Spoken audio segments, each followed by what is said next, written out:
Good morning. I'm talking quietly because my daughter's sleeping.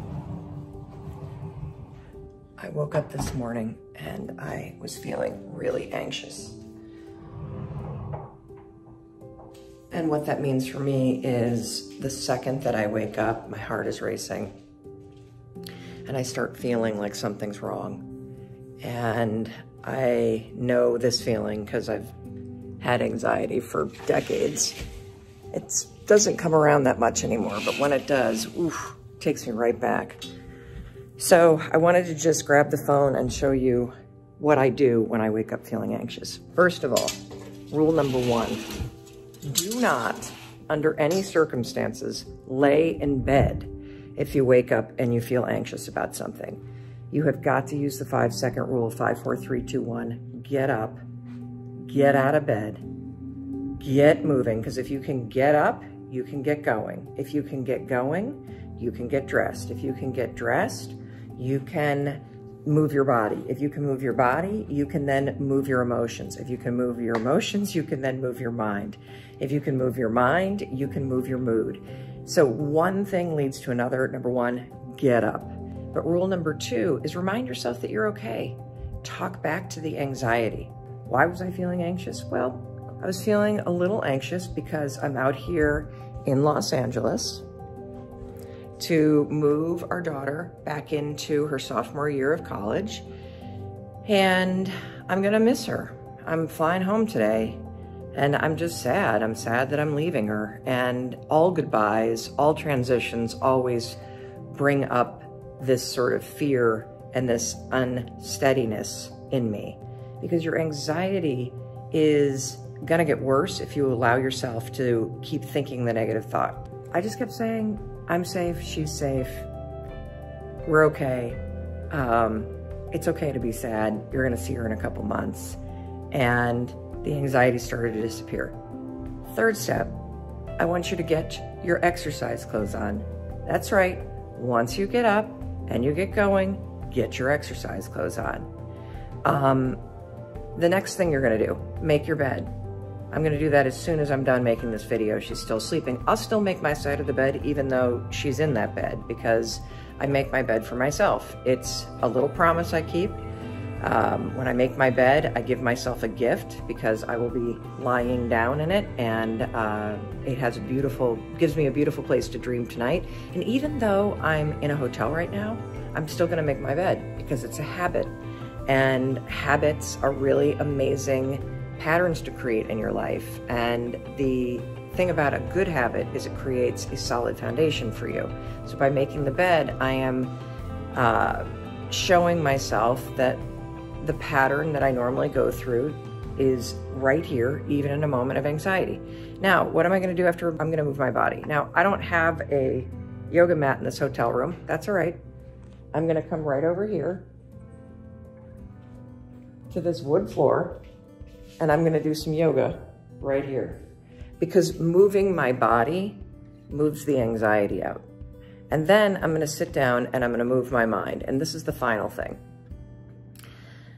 The way that I move my mind is I typically use the 5-second journal. But this morning, the way I'm gonna move my mind is I'm gonna do a brain dump, and I'm just gonna pull out a piece of paper. It doesn't have to be fancy. I'm probably gonna use this piece of paper right here. And I'm going to write down every single thing that is on my mind. You don't have to let anxiety hijack you. You can meet those moments, whether those moments are moments when you wake up first thing in the morning and you feel anxious like I did this morning here in Los Angeles, or whether it's anxiety that comes at night, or the anxiety that sort of is your companion right now during the day.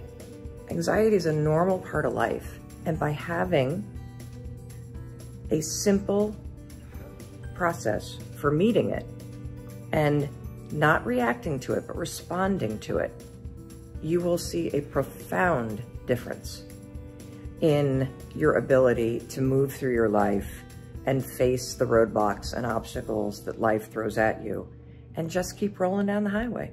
It's an amazing skill. We are in the middle of Anxiety Week, and I'm super excited about this because I'm somebody who has struggled with anxiety for a large part of my life.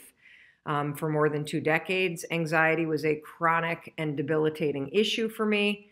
I have 2 kids that struggle with anxiety. I know that it is a struggle for many of you. There's a documented rise in anxiety, and so we are spending an entire week talking about tools that you can use to understand anxiety, to break apart the thinking habits in your mind, to catch the triggers, and that's what we're talking about today, the triggers that are triggering you to feel anxious before you even realize that it's starting, and what you can do with science, particularly something called anchor thoughts, to quiet your mind, to settle your body, to stop the agitation, and to get control in a moment where normally you would spin out of control. So today we're going to talk about triggers. If you missed yesterday's training, it's very important that you watch it. So on day 13, we talked about the connection between worrying and anxiety, and how the habit of worrying about things in the future, things that make you feel uncertain, things that are out of your control, things that you shouldn't worry about at all. Oh, here comes our son. It's 7 o'clock in the morning. Sweetheart, I will be done with this training in about 15 minutes, okay? He doesn't look worried at all today. So interesting, that's a trigger for me. So we're talking about triggers today, and triggers are, do I know where your phone is? It's in the pocket of my coat that I wore when I tucked you in last night. I'm single parenting it today, so thank you for your patience with the the fact that I needed to help Oakley along. I got to get him to school this morning before I catch a flight to San Francisco. That's a trigger for me, that when something unexpected happens when I'm on a live stream, my stomach immediately gets tight. My thoughts don't go, uh-oh, just yet. My body tenses up. And triggers are a very important thing for you to bring out of the woodwork. And the reason why is there are things that happen to you all day long that trigger tense feelings in your body, that trigger your body to remember situations from your childhood that made you feel out of control or anxious or unsafe. It's things that happen that trigger you to start bracing yourself. And so one of the things that we're going to do now that we've already talked about worrying, and we've talked about the connection between worrying and anxiety, and we've talked about the fact that worrying becomes a habit, and it's a habit that you need to break. And if you haven't watched that training, just go to YouTube. It's video number 13, and it's all about the connection between worrying and anxiety. Today we're going to go a little deeper. So yesterday I asked you to go through your day and start to notice the things that you worry about. And many of you wrote to us and said that the list was long, and even seeing the list was overwhelming. That's totally okay. We got to get this stuff out of the dark in order to help you fix it and solve the habit of worrying and teach yourself how to be a much more deliberate thinker. Today, let's go a little bit deeper, because we did get a question. Danielle, could you put the questions in the text chain, because I could not pull up the email this morning that had the production sheet. We got an email, a comment that was all about worrying yesterday, and I'm not going to remember it directly, but I can paraphrase it. Oh, here it is. Mary Carmen Gamero. That's Mary Carmen Gamero. I'm sorry, I'm so all over the place this morning. Thank you for your patience. It's a crazy morning before I have to get on a plane to San Francisco, and I'm doing this alone, and I'm a little overwhelmed because the kids are starting to get up. But I'm not going to worry about that. I'm just going to keep on going. Yes, here it is. Thank you. Martha Lester Smith. This all makes so much sense to me, but I'm struggling with catching myself in the moment and redirecting. I can often look back and see where and when my mind went to the negative, to the worry, but I don't catch myself in the moment. Any suggestions? Martha, that's not uncommon because the thought pattern of drifting to the future and starting to ruminate and worry about something that's outside of your control or that doesn't matter right now, or an issue or worrying is not going to make an impact. It's such a habit that most of us aren't even aware when our minds are doing it. So this is going to be a new skill. Have patience with yourself. The reason why we're talking about triggers today is because if you have trouble catching yourself in the moment, one of the most effective things that you can do is you can do an audit of your day, and you can identify all of the situations, the people, and the time of days or experiences that you have that trigger you to feel uneasy, or that trigger you to start to worry, or that trigger you to brace yourself. And by going through your day and doing an audit and identifying those moments or times a day where you're tense or where you're on edge or where you anticipate that bad things are going to happen or it's something that you worry about, knowing the triggers in advance gives you a tremendous amount of power because it allows you to pre-plan what you're going to do in response to that trigger. So let me give you an example. I want you today, here's your homework, to go through your day, and I want you to go step by step by step from the moment you wake up. When are the moments that you worry? What are the situations that you're in throughout your day that trigger you to be tense? And after you go from the moment you wake up to the moment you get into your bed, the next thing you're going to do is you're going to go and identify, are there people in your life that trigger you to worry?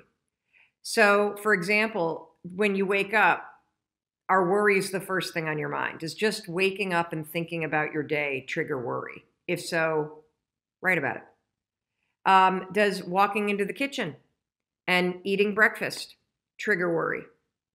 Are you starting a new eating plan and it's overwhelming and you're doubting yourself? Does the idea of getting out of the house, this was one that was surprising to me because I don't have this one right now, but in reading so many comments from you as you've been sharing your worries and sharing the things that you struggle with, just getting out of the house is a cause of major distress for many of you. And if that's you, give me a thumbs up or give us a heart so people know that they're not alone. And that was me when Chris and I were facing all of the major issues that we had 10 years ago, from bankruptcy to alcoholism to fighting nonstop and just starting the day, just getting out of the house. Boy, did that make me brace myself because it made me have to face the issues that I was dealing with in my life. Does walking into work cause it for you? Does figuring out what you're going to eat for lunch? Does having to make cold calls? Does the work itself that you have to do in your job, your side hustle, your passion project, the book you need to write, does that create worry and anxiety for you? Does heading home from work create? Does being in the school pickup line and being worried about what your kid, like there are so many moments in your day. A humongous trigger for people is 5 o'clock at night. 5 o'clock at night when the lights start to get dark, major trigger. And the reason why is many of you grew up in households where there was abuse, you witnessed abuse, you had a parent that was an alcoholic, you had all kinds of tension in your house. And at 5 o'clock, what happens is the light starts to change and people start to come home. People start to drink. And that can be a major, major trigger for people. Major, because your body remembers what it was like to be a kid in a household when an alcoholic parent came home. And so your nervous system, believe it or not, is triggered by the time of day and the light changing and the fact that maybe you're with somebody or you live with somebody that comes home and has a drink. And that gets your mind to go. And so today, all I want you to do is I want you to identify the triggers. And here's why. When we pull the triggers out of the dark, we can teach you how to put a plan in place to respond to them so that you're not triggered and going into autopilot and starting to worry and feel anxious and having no control or idea why, okay? And we got to break these all apart. Anxiety always begins with a worry. Always.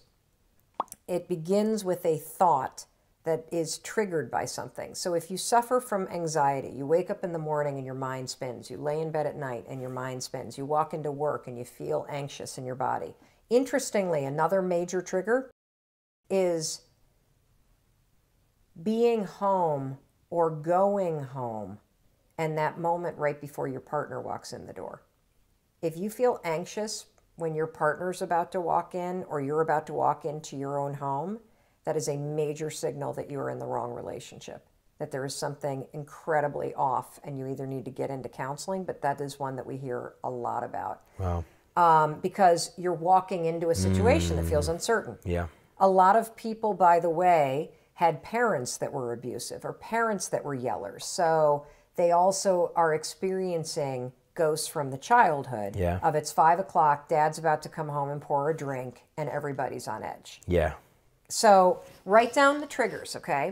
Because having kind of the triggers ahead of time will help you come up with a plan for how you're going to catch yourself when your mind defaults to the automatic ways that it thinks.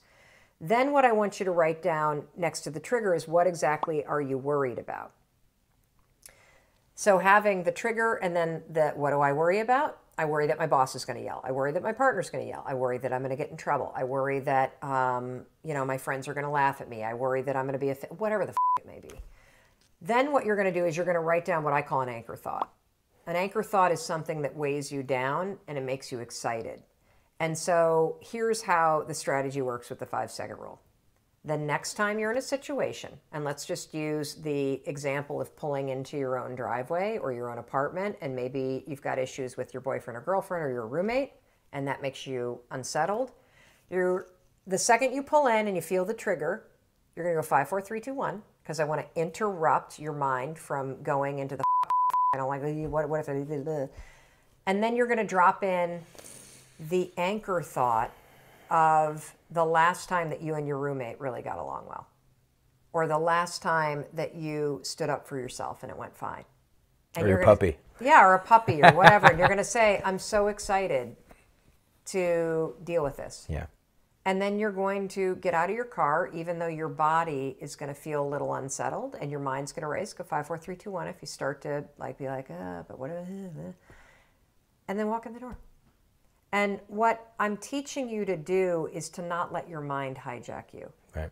And it's very important because there's a very tight nexus between your habit of worrying and spiraling your thoughts and the way your body starts to amp up. And so we want to settle your mind so we don't agitate your body. You got it? Yeah. And so if you start to practice that over and over and over and over and over and over and over again, and for you 18-year-olds that are watching this, use this with the nerves that you have about what you're going to do with your life. Use this when you catch yourself worrying about college applications, because worrying about the applications won't get them done. Worrying about what your friends are doing won't make it happen. Worrying about what you're going to be doing when you're 25 or how you're going to make money, it's not going to help you make money right now. It's only going to make you miserable. Right. So 5, 4, 3, 2, 1, cut off that habit. Yeah. That'll stabilize your body, and then go to a vision of you at the age of 25, driving a car that you think is cool and hanging out with a friend that's cool and saying to yourself, I'm so excited because I know I'm going to figure it out. Because you don't need to worry about that right now. Yeah. But it becomes a habit that destroys your year this year. I'm going to be talking to you about the connection between worrying and anxiety, and how it is critical if you want to quiet your anxiety, if you want to stop worrying, if you want to get control over what you're thinking about. It's going to begin with a habit that you have that somebody else trained you, that you've gotten really good at this habit. And you know what the habit is? It's the habit of worrying. We all do it. We're all guilty of it. We're all guilty of, sorry, let me just move that a little bit. We're all guilty of worrying about things that are beyond our control, worrying about things that doesn't matter, worrying about things that we shouldn't care about. Sorry, I've got the streaming lights anymore. Hold on, let me just ask Mandy a question.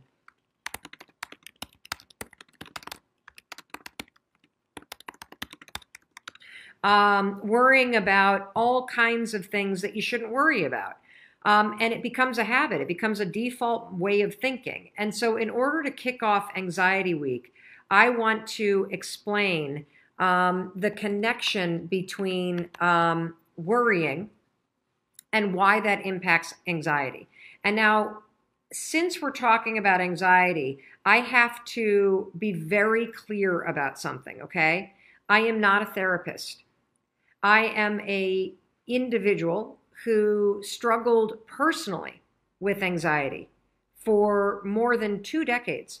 I took Zoloft, which was a lifesaver, and I strongly believe in trying medication when a professional believes that you are so in a hole mentally that medication will give you the ability to start to claw your way out of that hole. I have learned so much about anxiety because of my own struggles, and 5 years ago, I trained myself to be a deliberate thinker, just like I'm training you to be a deliberate thinker in this program.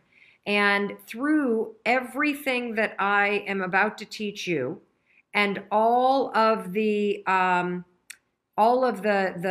strategies that you're about to learn, I learned all of these by researching anxiety.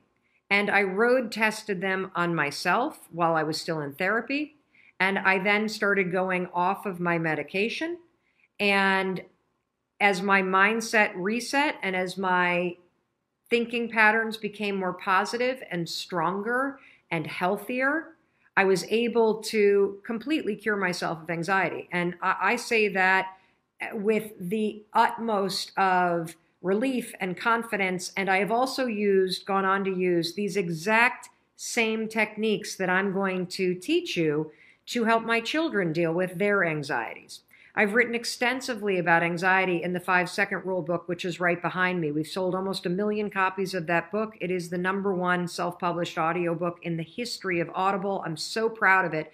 And I speak at length about anxiety and using the 5-Second Rule to cure yourself of anxiety, okay? But I need to make it very clear that these training sessions are in no way, a substitute for getting professional help. If you have the kind of clinical anxiety or you suffer from an anxiety disorder, it is paramount that you seek professional help from a therapist one-on-one, that you try remarkable therapies. I'm going to say it wrong, but it's EDRM or ERDM, which is the rapid eye movement therapy, incredibly helpful. And so don't be a hero. Don't go off your meds cold. Don't quit therapy because you think that this live training program is the answer. This live training program is a step. And this live training program for the next week in particular, while we talk about anxiety, you're going to be introduced to tools that are grounded in research and tools that have worked for millions of people and tools that you can take back to your therapist or take back to whatever counseling you get to help you become a deliberate thinker, which will help you quiet your anxiety, get control of it, and then ultimately cure it with the help of a professional if you have an anxiety disorder. So that said, please, please, please listen to everything that I'm about to tell you and try it, okay? Please try it because this stuff works if you practice it. And again, quieting anxiety, it's not an event. It's not a one and done. This is a process that you are going to repeat over and over and over again because the connection between anxiety and your mindset begins with your habit of worrying. We have a question from Twitter. Is worrying the same as overthinking? If you're overthinking about positive stuff and keeping yourself in an excited state, no, it's not. If you're overthinking and the overthinking is you spinning scenarios in your mind that are negative, yes. Overthinking is another word when it's negative for worrying on overdrive. It means that you worry in loops and you keep repeating the worry over and over and over as if you were washing the same load of laundry over and over and over again. And so we're starting with the habit of worrying about things that don't matter, worrying about things that you can't control, worrying about things that haven't happened yet, worrying about things that are far off in the future, when you start to train yourself to think about things that are not in your control, or think about things that are statistically likely never to happen, that is when you can get into trouble. And that's why we're going to start with worrying. You see, worrying is when you allow your mind to default on autopilot and think about things that don't serve you. Think about things that are outside of your control. I'm going to give you an example that's very recent in my life. So I don't know, there were a bunch of you that noticed in the live streams that were on January 6th and January 7th, and I think January 5th. Many of you noticed that I had a lot of discoloration on my neck, and I had what appeared to be a lump. And my own dermatologist pointed it out to me, that I had a lump that was kind of like right here. Now, the second that somebody says lump, what are your thoughts default to? Automatically. The second somebody says you got a lump on your neck, cancer, of course. I've got some sort of disease that's going to kill me. And so what do I do when my thoughts go there? Well, then I start touching it, and I start poking at it, and I start pinching at it, and then I start asking everybody, do you see this lump on my neck? And asking people if they see a lump, that's a proactive action. That's a good idea. But the bad thing to do is to let your thoughts then default to thinking that you have cancer, to thinking that there's something wrong, to thinking that you're going to die, to thinking that this is going to be a major problem, to thinking that there's an emergency right now. And the problem with allowing your thoughts to go that way is because when you start to think about things, first of all, it's outside of my control if this is cancer or not. It's outside of my control right now if this is going to kill me. It's outside of my control right now whether or not a week from now when I go see my doctor, they're going to diagnose what is in my neck. Full disclosure, I saw my doctor. There's nothing wrong with me, okay? So if you allow your thoughts to constantly drift to the worst case scenario, what's going to happen as your thoughts spiral is your body is going to pick up on the fact that your thoughts are negative. Your body's going to pick up on the fact that your brain is worried. And what's going to happen if you allow your thoughts to spiral the way that mine started to about this silly little lump on my neck is that you will start to trigger agitation in your body. So when you start thinking negative things up here, you're going to start feeling negative things in here. You might feel a pit in your stomach. You might actually start to sweat. Your heart might start to race. Your throat might get tight. Your hands might get clammy. These are all telltale signs that you have now crossed from simply worrying in your mind to feeling physical agitation, which is anxiety. So that's the relationship between worrying about something, which is thinking negative thoughts about things that are outside your control, and anxiety, which is when those worries become physical agitation in your body caused by your thoughts. That's it. And so it's critical for you, if you have anxiety, if your kids have anxiety, if you're a chronic worrier, if you lay awake at night thinking about all these things that you need to do, we're going to go through all of this and all kinds of things that you can do to start to address this. It is critical that you understand that there is a connection between the day-to-day anxiety that many of you feel. We're not talking about anxiety disorders here. We're talking about the day-to-day anxiety that you feel that is triggered by the worries in your own head, that is triggered by the overwhelm that you feel in your life. This is anxiety that you can quiet. This is anxiety that you can get control of, because this form of anxiety is all triggered by your habit of worrying about things beyond your control. worrying about whether or not your boss is going to snap at you, worrying about whether or not your spouse is going to be in a bad mood when you walk in, worrying about things that you can't necessarily control. And so here's the thing that you want to do. When you have a worry, for example, being worried about a lump in your neck is a good thing because it'll get you to take action. So the second that I confirmed and I looked at the screenshots that many of you sent me and I checked it out in the mirror, that I had a little something right here, I made an appointment with my doctor. And then you know what I did for the rest of the week? I practiced the tools that we've already covered in videos 1 through 11. I practiced the tools of autopilot versus deliberate thinking. You see, you worry when you're on autopilot. When you direct your thoughts and you're deliberate, you're now in control of what you're doing. And if you don't know what I'm talking about, go to Mindset Reset, the playlist on YouTube, on our YouTube channel. And on video number 2 is all about autopilot versus deliberate thinking. So I would catch myself when I'd start to think about the lump.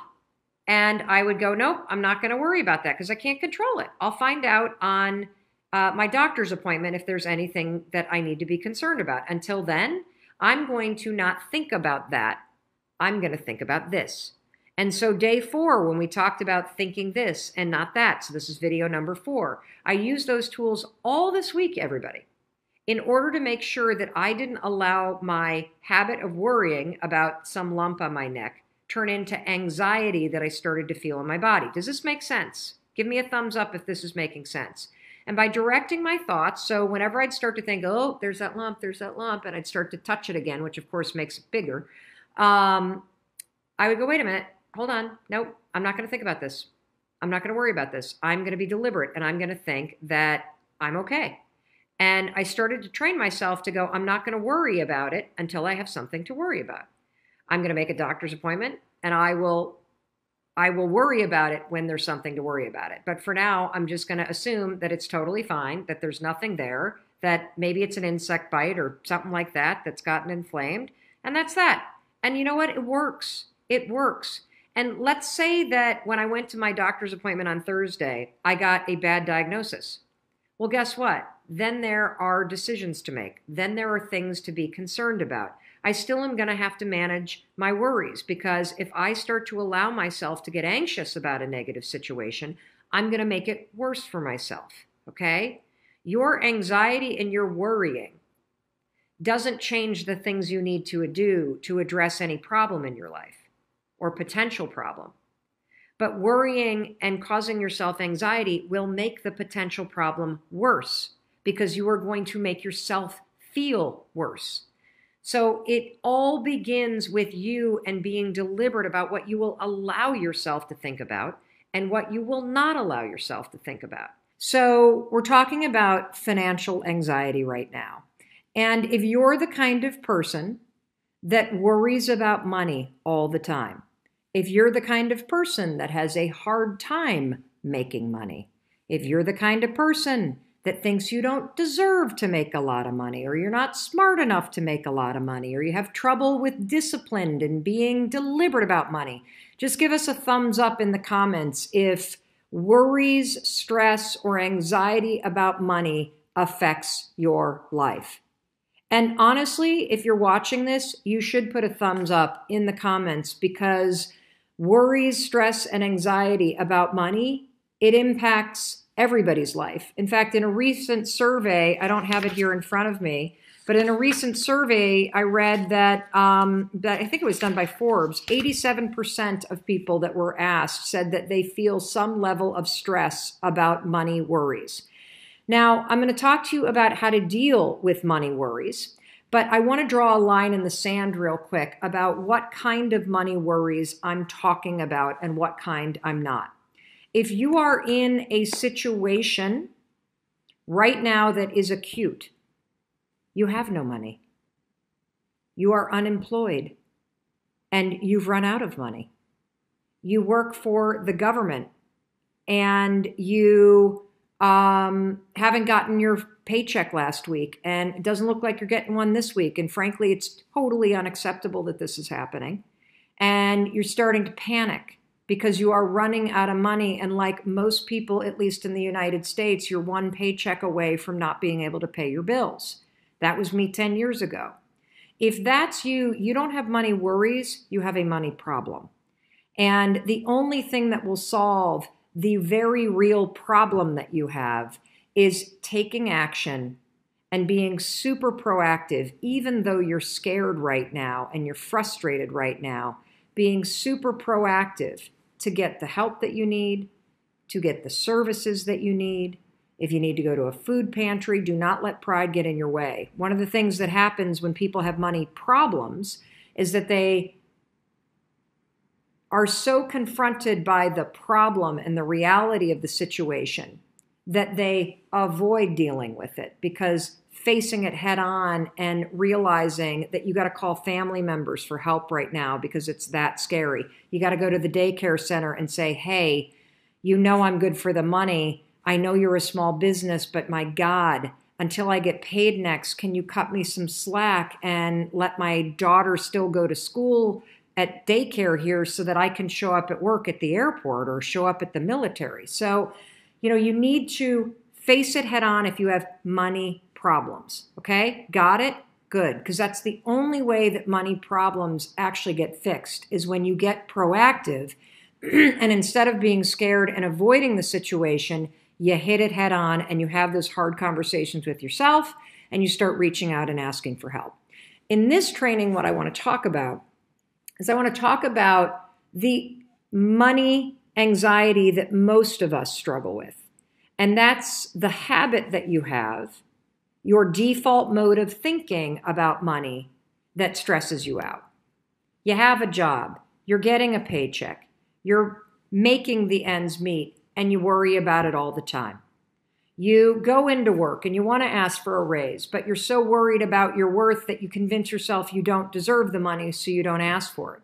That it's your mental relationship to money itself and how you feel about yourself and your own self-worth, and how that mindset impacts how you behave and how you think about money. That is what we're talking about in this training. And so there's a couple things that I want to call your attention to. Number one, and I will tell you what videos I want you to watch. Any thinking pattern that you have that doesn't serve you can be changed. And that's what you're learning in Mindset Reset. And if you have a negative thinking pattern about money, that is a thinking pattern that you want to change. Because when you change how you think about money, whether or not you deserve it, whether or not if you work hard you'll make it, whether or not it's going to turn out for you, whether or not you're disciplined about what you spend your money on, and whether or not you save it. If you change how you think about money, you'll make a hell of a lot more of it. I'm going to tell you that right now. And so if there's an area of your life that you really want to take a deliberate look at, it's how does money trigger you to think? And how does your personal psychology and your default mindset trigger you to think about money and whether or not you deserve it? And whether, I know so many of you think, how many of you think I'm not good with money? I had that story for a long time. I'm just not good with money. And that default way of thinking, it's not surprising you're taking Mindset Reset. If you think you're not good about money, guess what? You won't be. If you think it, you will behave consistently with it. That's how this works, which is why we want to change how you think so that you change how you behave. So here's a couple things about your mindset related to money. It's like your mindset related to anything else. It's just that money is a huge trigger for most of us. There's two kinds of worries, and we've already covered this, and I'm going to refer you back to the video about this. You're going to go back to videos 13 and video 14 on this, okay? And so there's only two kinds of worries. Video 13, video 14. I want you to look at this. Two kinds of worries. There's productive worrying and there's destructive worrying. Too many of you worry about money and it is destructive. Your worries about money make you spend money that you don't have. Your worries about money talk you into doing things that are not smart with money. Your worries about money have you undervalue what you think you should be paid. Your worries about money keep you trapped in your head instead of doing things that will make you more money. And so we got to change this, because I guarantee you that the reason why you have a destructive habit of worrying about money has something to do with how you were trained to think about money or think about yourself from your past. So again, if you worry about money and it empowers you to make more of it, and it's not making you unhealthy to worry about it, fantastic. That's a productive form of worrying, because worrying can be productive if it signals and triggers you to take action to fix a particular problem. Worrying is destructive if it makes you feel bad about yourself, if it makes you do things that are contrary to your goals, if it makes you stressed out. And I bet that you have the destructive kind of worrying. So now let's go a little bit deeper. What do you do if you've got a habit of having a destructive pattern of worrying about money, of thinking you're unworthy, of telling yourself you're not successful, of telling yourself you're not going to make it, of buying things that you can't afford, but you buy it as a way to validate yourself because you feel bad about yourself? What I want you to do is I want you to go back and repeat some of the exercises that we did in the very beginning of the program. So if you haven't signed up for Mindset Reset, no problem. There's no race. You haven't fallen behind. There's plenty of time. You can do this at your pace. All of the videos are available for free. They're all on our YouTube channel. They're all on our Facebook pages. And if you go to melrobbins.com/mindset reset, you will get an email from us that has amazingly helpful links that will give you the playlist of everything. It's like, boom, just like that. So go to melrobbins.com/mindset reset. If you go to videos 1 through 8, you will see the foundational training that we did on the science of thinking, on your default mindset, on worrying, on all kinds of really important skills and science for you to understand. And it's super easy. And you really need to go watch this stuff. The second thing is that from video 13 on, we covered the morning routine from 9 until 11. That's it. No, we did a lot longer. 9 until video 12. We did a ton of stuff on the morning routine and on the journaling method that I use. You can revisit 9 through 12 if you want to check that out. But really, we started picking up on worrying and anxiety and the connection between those two things at video 13. So if money is something you worry about, you're going to look at video 13 and video 14. And I'm going to explain the assignments, but this is going to help you go back and identify why you are triggered by money. You see, something happened to you. And in video 14, we talk a lot about how you identify the triggers that cause you to do things that you want to stop doing. And I want to say something very quickly about triggers and about the work that you're doing. You are not fixing yourself, okay? When you do a mindset reset, you're not fixing yourself, because you, my friend, are not broken. You are exactly where you need to be right now. You have all of the lessons from your life, from all the great things, all the failures, everything. You're exactly where you need to be right now in your life in order to get to the next level that you want to get to. We're not fixing you.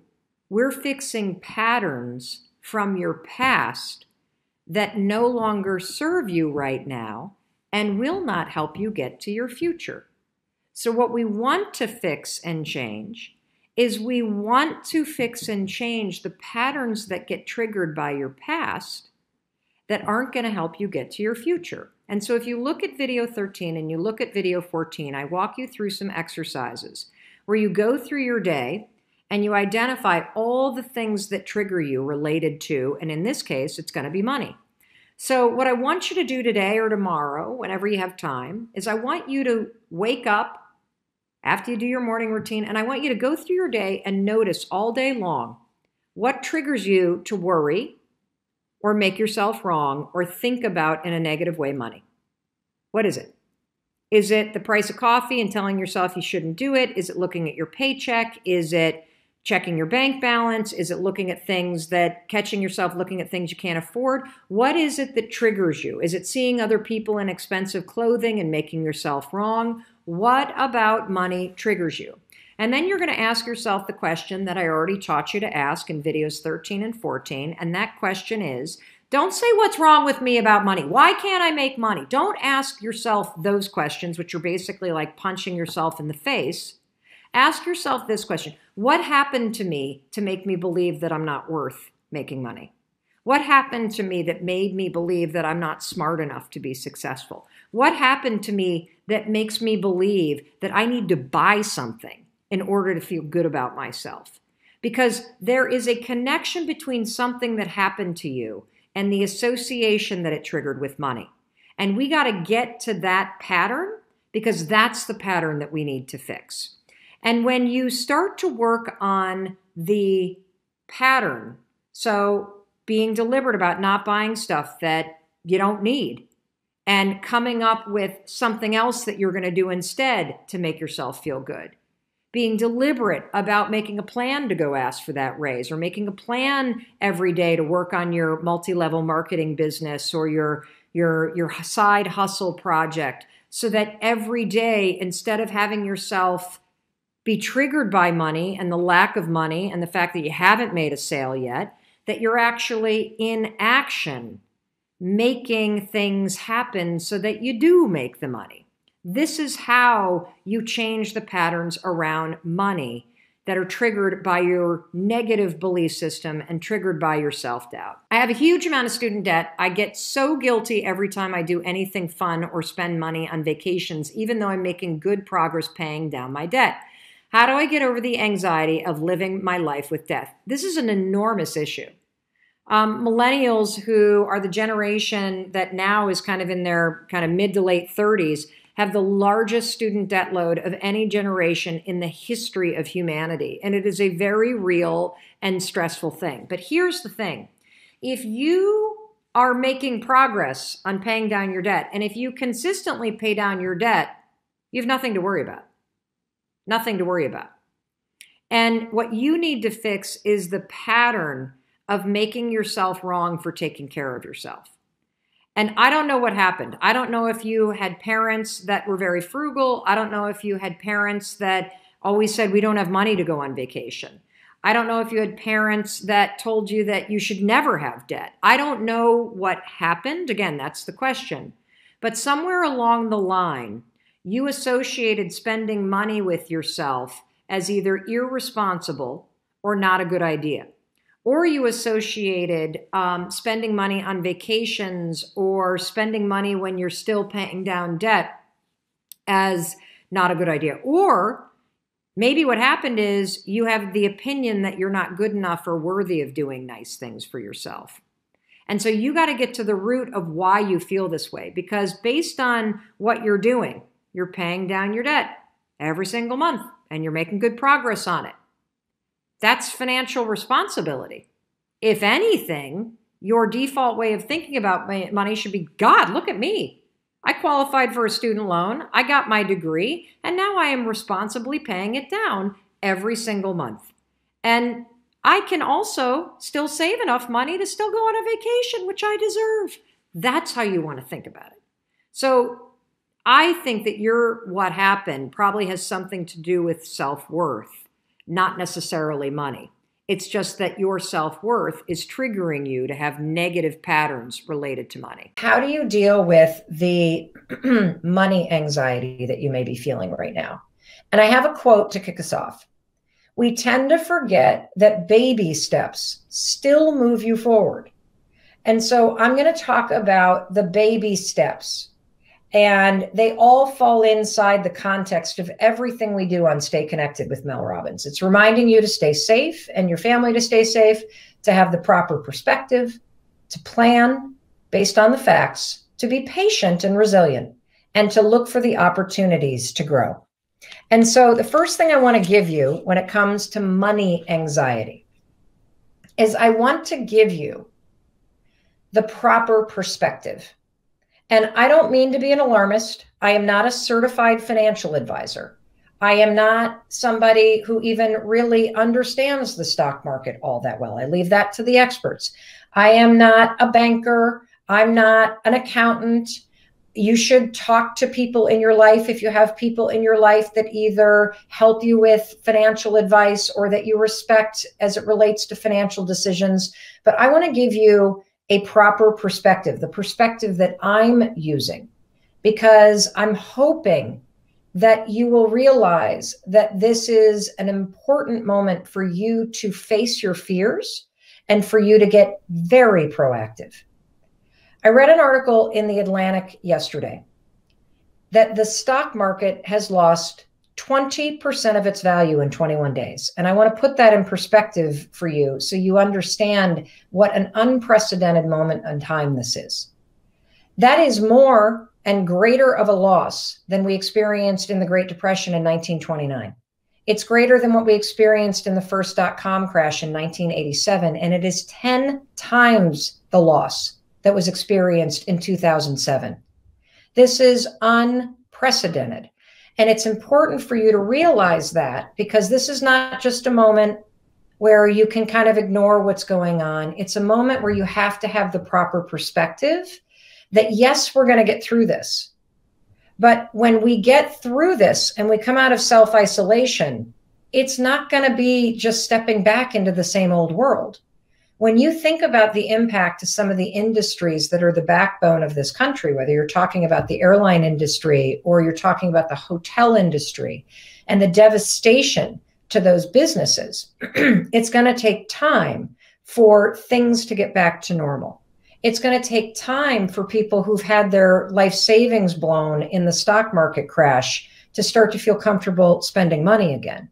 It's going to take time for businesses who have had to furlough or shut down and who have experienced as major losses in terms of the amount of revenue coming in, that there is kind of a domino effect to all of this, which is why I'm sounding the alarm today, not in a hysterical way, but to say there's an opportunity here for you to lessen your money anxiety by not paying attention to everything going on out there, but by turning inward and paying attention to what you need to do to make sure you are safe and you are in control of your financial life. And look, I need to say something loud and clear. This is a collective issue. And if you're scared right now, if you've lost your job, if you're worried about running out of money, you're not alone. 58% of Americans have less than $1,000 in savings. 58%. So if you're worried about money, if you don't have the savings to see yourself through the end of the summer, you're not alone. You're in the majority, which is why I want to talk about this. In 2007, when we had that huge recession in the United States because the real estate market bottomed out because of all of the fraudulent loan activities of all the big banks, and we hit that major recession, therapists coined a term that they called money anxiety disorder. They saw people who had very destructive attachment issues and behavior issues related to money during that recession. And there were three things that they saw. And I want you to pause for a minute and ask yourself, are you seeing this in yourself or people that you love? Number one, you start hoarding money, right? You hold on to it so much and you're terrified to spend it. Number two, you become so frugal with what you're doing. Or number three, and this is kind of as weird as it sounds, I think this one's probably the most common, you're overspending. You're sort of in this denial that there's a big problem coming and you spend in order to distract yourself. I did. See the sweatshirt I bought? I love it. But when we went into self-isolation, the first website I went to, Nordstrom's. And what I found to be really weird, because normally I kind of shop out of boredom and I'm one of those people that put things in a cart, but I don't necessarily buy it. One of the things that I saw on the Nordstrom site as I was purchasing this sweatshirt is there were more people looking at the item at the same time than I had ever seen before in my entire life. Nordstrom has this little thing where if you're looking at an item, it says 73 other people viewing it. I had never in my life seen numbers that high. And overspending is a sign that you are anxious about money. Hoarding money, a sign that you're anxious about money. And here's one of the things that we noticed doing the Mel Robbins show is that when you get nervous about money, it is incredibly common to stop opening your bills. It's incredibly common to go into a mode where you feel paralyzed by it and overwhelmed by it instead of getting proactive, which is what we all need to do. And there's an even deeper psychological reason why money anxiety triggers you so deeply. It's because money is attached to your fundamental needs. Do you remember something called Maslow's hierarchy of needs in high school? It's this concept that you and I, that human beings, we have basically a triangle of needs. And on the bottom, the part here that I have highlighted in orange, these are your fundamental needs. This basically means if you don't have this shit covered, you're dead. And so when this stuff gets threatened, the fundamental needs, I'm going to explain what they are in just a second, you go into panic mode. Up a little higher, once you got your fundamental needs, you need water, you need sleep, you need shelter, you need oxygen, you need food, you need clothing. Once you have those things, you can then go to the needs of the heart, connection, love, community. And then once you got that handled, you can go up here to personal development, to your soul, to your creativity. The reason why money anxiety is at an all-time high is because money is tied to being able to buy food. Money is tied to being able to have shelter. Money is tied to you feeling psychologically safe. And since it's attached to your fundamental needs, it's going to make you feel even more anxious right now.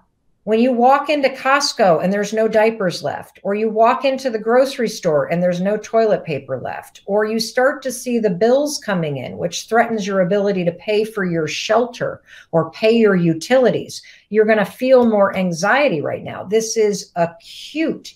And that's why I want to talk about what you need to do right now.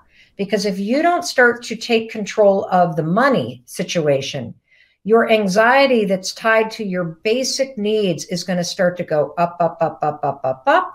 And remember the analogy on the plane, if you're the pilot or if you're the steward, I need you to stay calm. I need you to be in control.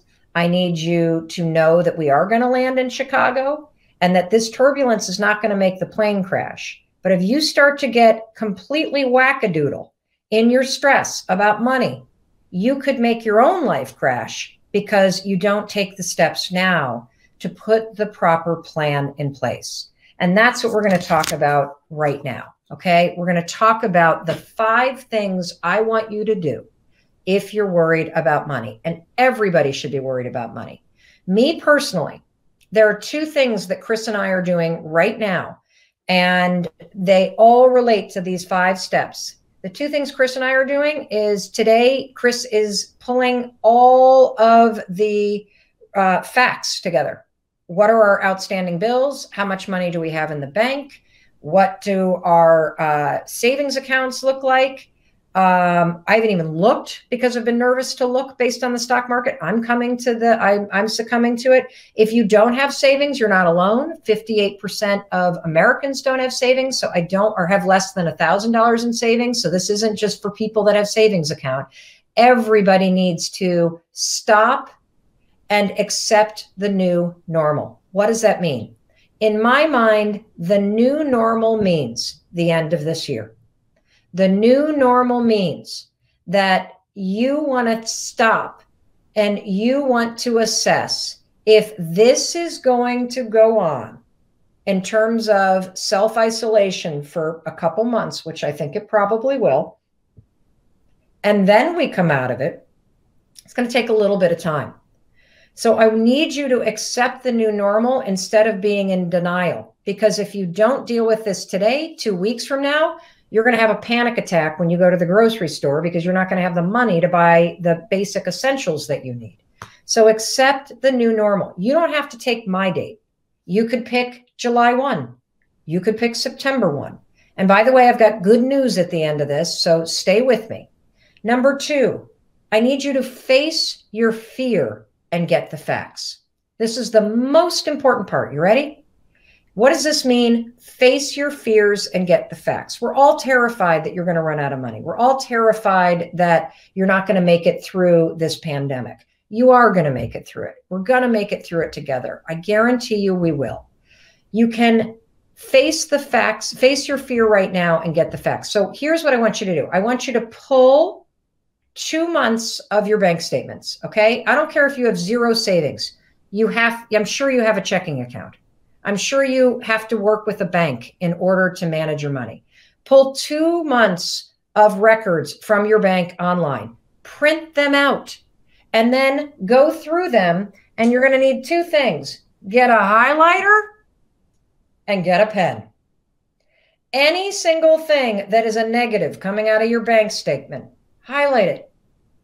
That's all I want you to do. And then I want you to start to make a list of all of the different places that you pay monthly to every single month. I realize I'm being very, very elementary here. When people get afraid, we got to go back to the basics. So print out 2 months of your bank statements, pull out a highlighter, highlight all of the deductions from your account. That's going to tell you where you're spending money, because I bet if you're anything like me, you have no fucking clue where your money is going half the time. You had no idea that you charge that many movies on Netflix. You didn't realize that you were still on auto pay for a gym that you haven't been to for 18 months. So highlight all of the things that are deductions and then make a list of all of those businesses, okay? Why? The reason why is now we're going to go from being paralyzed to proactive, okay? Now that you know what your monthly bills look like and you know how much money you have in the bank or not, now you need to go from being paralyzed to proactive. That's step number 3.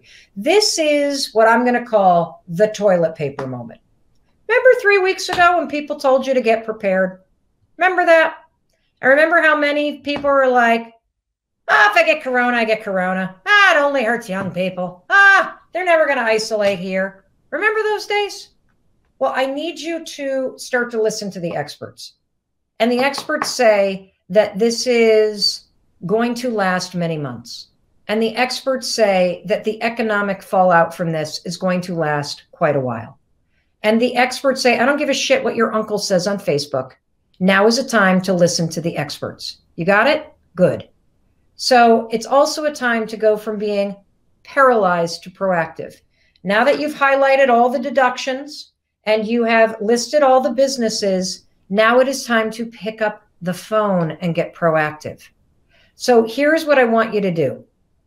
Anything you don't need, get rid of. If there is a subscription to something that you don't need, get rid of it. If you don't watch cable anymore, get rid of, this is time to cut the cord. If you don't go to the gym, time to cut the cord. If you've got a office at a WeWork or somewhere, time to end the lease. It is time to face reality, everybody. You also need to get onto your smartphone and dig into iTunes or the App Store on your Samsung and figure out what apps are charging you that you didn't even realize. Where do you have in-app purchases that you didn't even realize? Is your kid's Xbox attached to your credit card? Now is the time to take control of this stuff, everybody. If you pay a mortgage, because the federal government has not taken nationwide action, which they freaking need to do, you have to go state by state. So go to your state government website and there will be information there about state by state relief in terms of mortgages. If you are renting, call your landlord if you have lost your job or if you are furloughed or if you are worried, and be in communication. Do not go into hiding. If you're hiding, you're paralyzed. If you're in communication, you're being proactive. For local taxes, you got to go local. Local governments are the ones in charge of your taxes. A lot of colleges, if your kids are home, has started to offer refunds on a prorated basis for room and board, which isn't being used right now. You need to pick up the phone. You need to start sending emails, and you need to get in front of this. Why? Well, because we tend to forget, let's go to the quote. We tend to forget that baby steps still move you forward. And just like a daily routine gives you predictability, being in action, even if your landlord is a dickhead, even if you don't get the result you want, you are taking proactive steps. And that's what I need you to do. Got it? Good. Anxiety, if this is the first time you're thinking about it, anxiety is what happens when you are worrying about something in the future that makes you feel uncertain or makes you feel like you're going to lose control. That's it.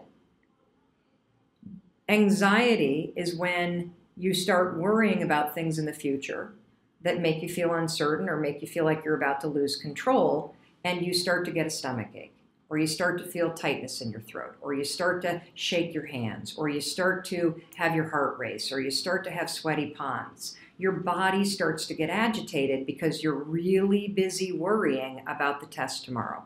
You're really busy worrying about whether or not you're going to throw up. You're really busy worrying about that sleepover and whether or not it's going to go okay. You're really busy worrying about whether or not your friends are going to talk to you when you walk into school today. Or you're busy worrying that something might happen to your parents. Why did I give you those examples? There was a specific reason why. The top worries that kids 12 and under have are, number one, throwing up. Now, why would throwing up cause kids anxiety? Because as an adult, you've probably done it a bunch. And so you know, you throw up, it's over, it sucks, but that's it. There's no sense getting yourself worked up about it. But for kids, this is the number one thing that kids are afraid of, because it is an enormous loss of control when it happens. And it scares a lot of kids to have that happening to them because their brains aren't matured and they don't understand that it's just a moment. So they're not actually worried about the throwing up. They're having anxiety because they're thinking that it could happen at some point, and that makes their body feel weird. And then, of course, because their body feels weird, it makes them certain that it's coming. I mean, kids can actually, I have a son that actually made himself throw up because he got so worked up thinking that he might, that he caused himself to. This is a true story. Absolutely true story. So I have lived this. Being worried about you dying, major cause of worry for kids. They think about it. And if they think about it too much and they don't have a process and a plan around how to live with that very normal fear, it will turn into anxiety. The social pressures of being accepted, going to a sleepover and being worried about what's going to happen because you've never been to the house before. You don't really like dogs and they have one. Your friend's dad kind of scares you. What time are we going to go to bed? You see, there's a lot of uncertainty that we adults don't think about when it relates to sleepovers at new friends' houses that your kids are worrying about. And if they stay up here and they start worrying about all the uncertainty, it's going to cause their body to start to freak out. And then the whole thing starts to spiral. And next thing they don't want to go, or they get there and they're on edge and they need to come home. Again, we've had that situation in our family too, where the inability to tolerate the uncertainty of something that's supposed to be fun. When am I going to bed? What are we going to eat? Will I throw up while I'm there? Are they going to like me? What are their parents like? What TV are we going to watch? What time are you picking me up in the morning? All of those unanswered questions and the inability to tolerate the uncertainty of that triggers the anxiety in your kids. This is what's happening in their brains. The rejection of friends. You know, the group dynamics of kids, particularly in middle school, brutal. You couldn't pay me millions of dollars to go back to middle school at this point. But your kids are walking into it every day and they're worrying about whether or not they're being accepted, because every moment in school is a moment of uncertainty about whether or not you're going to get the answer right, whether or not people are going to laugh, whether or not you're wearing the right things. And so again, these are all the things that trigger your child to worry because they are racked with situations that cause uncertainty and that make our kids feel like they might lose control. Now, here's the major mistake that you and I make as parents. When our kids start to worry, or when our kids start to feel anxious, which is the agitation in their body, you know what you and I immediately do? We immediately try to fix it. We swoop right in and we start to either say, you're going to be okay, and we assure them, because we're trying to fix it, right? We're trying to make the worry go away. We say, oh, well, this is going to happen, and that's going to happen, and this is going to happen. And so we answer all their questions, and we start to put in all kinds of certainty for them. And that is the exact opposite thing that you and I should be doing.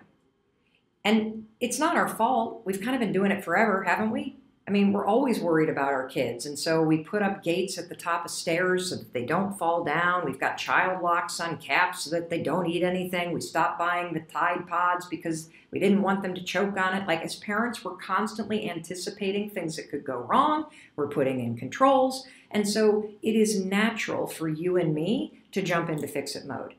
If you want to get your kid to move beyond the grip of anxiety, you have to understand how your behavior is contributing to the anxiety itself. See, one of the things that I believe about anxiety is the reason why we develop it and the reason why we keep it around is because it works. I mean, if your kid is anxious and they start freaking out, they don't have to go to school. So all of a sudden, that situation that they felt uncomfortable around, they've now gained control because the anxiety worked. You swooped in, you fixed it, you said, that's okay, you don't have to go. And the problem with doing this is that we might be managing the momentary breakdown, but we are not teaching our kids a critical skill in life, and that is the ability to tolerate not knowing, and the ability in the face of not knowing to assure yourself that no matter what, you'll figure it out. That is one of the most critical things that you could teach your kids. The self-reliance, the resiliency, the courage, and the confidence to know that even though I feel a little nervous, and even though I don't have all the answers, I can trust that I can figure it out. And so that's the kind of biggest picture, that I want you to switch your mind from thinking you got to fix this for your kids. And that's us buying into the anxiety. And realize that when anxiety is present, it means that your child, my child, can't cope with uncertainty. And now as a parent, it's my job to teach them how. Which brings me to what you're going to do. So it's a process to do this. And it's going to require you to change how you relate to their anxiety. Because if you're guilty of trying to fix it just like I am, you're going to have to change that. When your child starts feeling very anxious about something or getting worried about puking or worried about the test or worried, in my case, I'm dealing with this right now with our teenager who has a massive audition. Are we off? Are we over? No, we're good. Okay. I'm sorry. We're at our offices in a conference room we've reserved and people were gathering. My daughter has a massive audition this weekend. And she's starting to get nervous. And why shouldn't she? I mean, this is a really big deal. She should be excited, but she's about to do something huge. And so, of course, that's going to be natural. I can't buy into it. Because if I buy into it, I'm going to make it worse. Because I'm going to try to fix her nerves. I need to validate. This is advice number one. Always validate where your kid is. Always.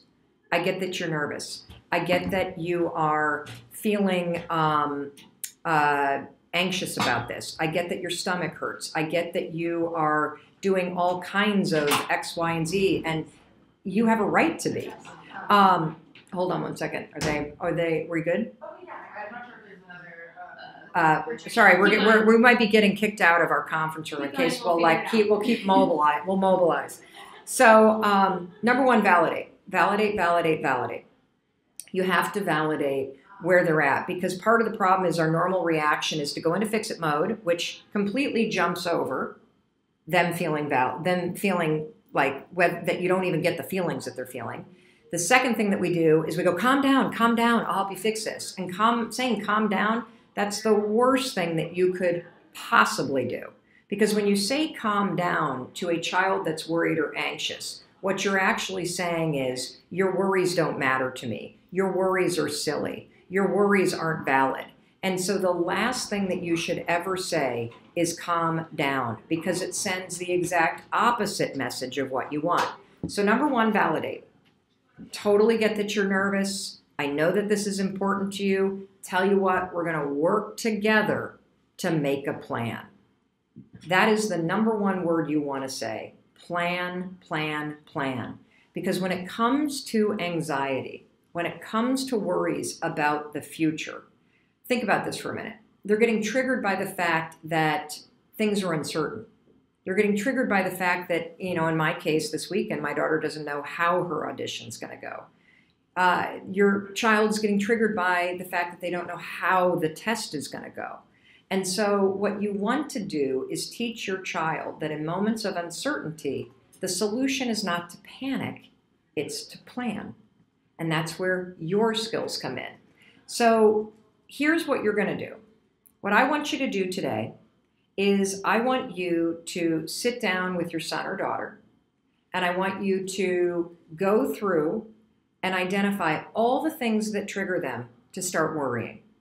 All of the things that trigger them to feel anxious about something. Is it a friend situation? Is it a tryout situation like my daughter has this weekend? Is it a fear of throwing up at school? What is the thing that your child is worrying about? And if they're just worried about school, break it down further.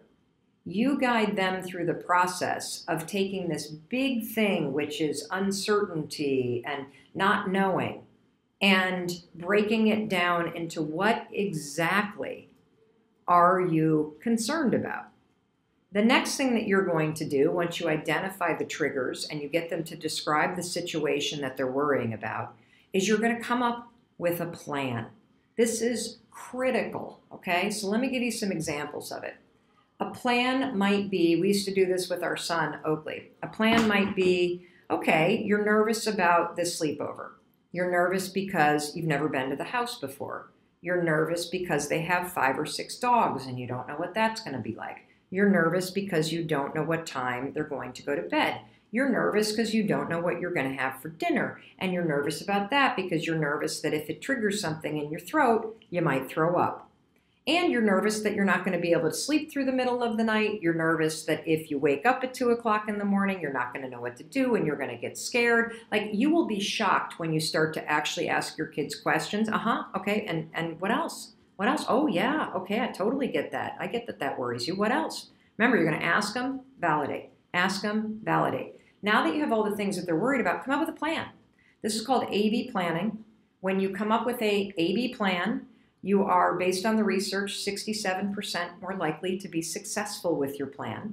And one of the cool things about kids and anxiety is that when you have pre-planned what they're going to do in the event one of these things that they're worried about happens, since you've pre-planned what they're going to do, guess what you've removed? The uncertainty. It works like magic. Okay, great. So you're worried about dinner. What do you think we could do in order to remove the worry? Oh, I don't know. Well, do you think you could text your friend and ask them what they're having for dinner? Is there something you're concerned that they're serving?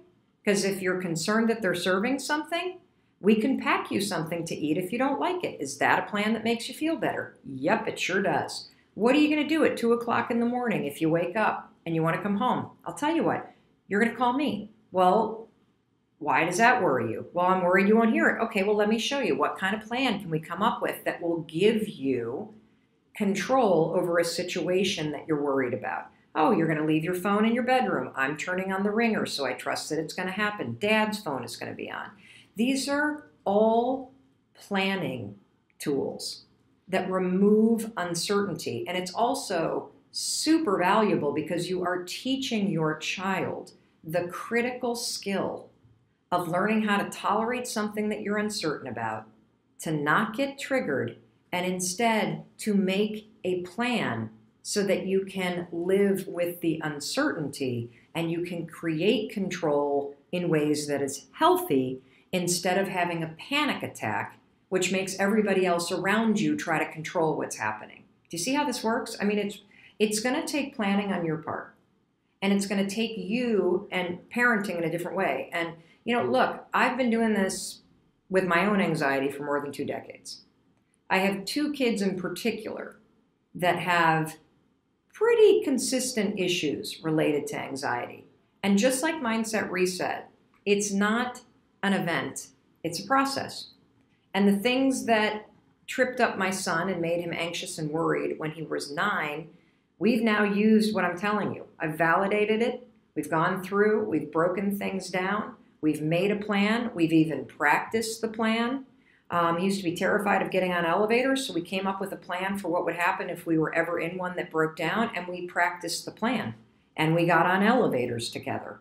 And we even went and talked to somebody at the fire department about what happens when elevators. I mean, you can dismantle anxiety through the process of validating the worry, identifying what triggers the uncertainty, and making a plan and practicing it. And in fact, it's really the only way that works. And so the cool thing is that you're teaching your kids a skill that they can apply to anything. Oakley's anxiety has basically all but disappeared. And my daughter Kendall's anxiety only comes up when there are very acute situations of high stakes, like the one that we're facing right now. So in just a second, I'm going to take some questions from you. But I want to jump in and talk a little bit about how you tweak this for teens, because your teens are probably not going to sit down with you and go through their day and unpack everything that makes them anxious. If they do, that's fantastic, and you should use the exact same process that I just outlined for younger kids. But if your teens are full-on anxiety-ridden, most of it is triggered by social stuff with their friends. Most of it is triggered by the dynamic that you and I don't even understand, that has become so much more consuming, because a couple things about teenagers that I want you to understand that are going on at the same time. Number one, you have to understand that teenagers are, what's a good word for a human being in progress? So it's sort of like a half-built house. You know what I'm saying? They're like a house that's been framed, okay? And we've got the Tyvek up, but we have not finished it yet. Your kids' brains are under development, so their ability to do complex processing or to make strategic, measured decisions, not developed yet. Boys in particular, their brain structure is very different than girls. They are more likely to take stupid risks. They're more likely not to think about the long-term consequences. Both boys and girls are having hormones rage through their systems, which also impact their ability to process things in a way that is rational at times. And then on top of it, throw in these two facts about human behavior. When you are a teenager, you go through a period in your biological development of needing to separate from your parents and to become your own independent person. It is hardwired into the DNA of every human being to go off on your own and define yourself as an individual at this stage in your life. And so if you've noticed an increase in conflict, if you've noticed that your kids push back on you, if you've noticed that your kids are asserting their independence and doing it in ways that are stupid or irrational or annoying, that is just part of the biological process of going from a framed house to figuring out how to furnish the thing and finish it off inside. They are mandated by their DNA to now start to push away from you and to become self-defined instead of defined by their family unit. At the same time, when you're a teenager, the number one important thing to you in terms of social structure is your friends. Your family is no longer the source of safety and stability for you. For most teenagers, they transfer that to their friends, and their friends become their primary group of influence, of importance, and of stability. And the reason why I'm saying that is because you may have an absolutely extraordinary relationship with your kids. I'd like to think that Chris and I do.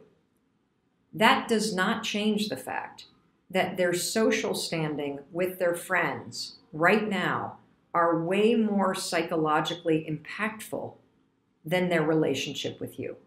And since you and I are not in the middle of their social interactions, and also since your teenagers have a phone 24/7, so they don't ever have a break from that social interaction unless you make the break happen, the rise of worry about how you fit in and whether or not that last text bothered somebody and whether or not, this person's mad at you or whether or not you did the right thing or whether or not this person's like, it is, I don't even know how to describe it because we didn't grow up this way. The pressure and the worry and the uncertainty and the desire and need to always feel like you're on and available and participating because of the DNA human behavior fact that your friend group is more important than anything right now. It defines who you are. That, in my opinion, has contributed dramatically to the rise in anxiety that we're seeing in teenagers because there's so much uncertainty. Every text you send, most kids are worried about how people are going to read it and whether or not people are going to think it's this or how many likes you have. It's gotten crazy out of control. So what does that mean? What does that mean? That means that with teenagers in particular, it is essential that you do whatever you can to not get triggered by their anxiety, by their rage, by their irrational worries, by their pushing back. There's a difference between getting triggered and drawing boundaries between destructive, unsafe, and disrespectful behavior. You can still draw boundaries between their behavior that's destructive, disrespectful, and dangerous, and you should, and you must. But from the day-to-day pushing back, the not sharing, the anxiety, the blowing up about things, this is a time in your life where you got to have a lot of room for that. It's so easy to catch somebody's anxiety. And so I wanted you, Chris, to address some of these questions because the first question was, do you ever catch my anxiety when I get anxious? No. Break down what you do. If I start getting anxious, like I did on Sunday, or I have throughout our 24-year marriage, what do you do? Because you have this superpower of being able to remain calm. And the thing that I find the most validating is even though you don't feel anxious, you are able to validate my reality of being anxious, even though you're not in the same reality. Touch is huge, right? What do you mean touch? Meaning being able to hold your hand or being close and upfront and personal to what you're experiencing, just pulling what you're feeling out of your mouth. Like that act of inviting you to describe what's going on, to give detail to it, and to almost not let up, to keep like pulling a thread, like what else is going on? What else is there? What else are you feeling? And I think maybe part of the reason why I don't get triggered by it in that moment is because I've seen it work so effectively that once you get it all out, It's like barfing. it dissipates. It may not just extinguish itself, but it will go away. So technique number one is to give somebody a hug or hold their hand, center them with physical touch. Yeah. Okay. Sit up close in front of them. Make sure that you have the as much eye contact as you can have physically with that person. And then the second thing you do is give people the questions that you might start asking the person in your life that's feeling anxious. Well, I would start with, tell me about your anxiety right now. What are you feeling? What's happening? Not only physically in your body, but of course emotionally. I mean, those are the two main pillars. And then you keep going and anything else. And he does that over until I'm literally like the tank is completely empty. You know what else I've noticed, and I think this is a really important thing, is that you don't respond to what comes out of my mouth. No answers. You cannot provide any direction or guidance or go for the solve. Why? Because there is no solve, particularly when you're in the acute moment. There is no Nothing is going to resolve that right there and then, even if you have the most best, idea ever. What is it that you've observed when you get somebody back to zero and in the moment? What do you observe in the person? People coming back to right now, and how that is in and of itself is such a powerful grounding mechanism. When you're right here, you're out of your head. You're not thinking about yesterday or tomorrow or wherever the source of that anxiety may be coming from. You're present to your physical space and surroundings, and that, I think, I know it has a profound effect on calming it, not necessarily extinguishing it, but certainly calming it. I think that's your superpower. I really do. Like, you are the most grounded, calm person in my life. I wonder if it's the years of having a meditation practice and being a practicing Buddhist that has trained that skill in you.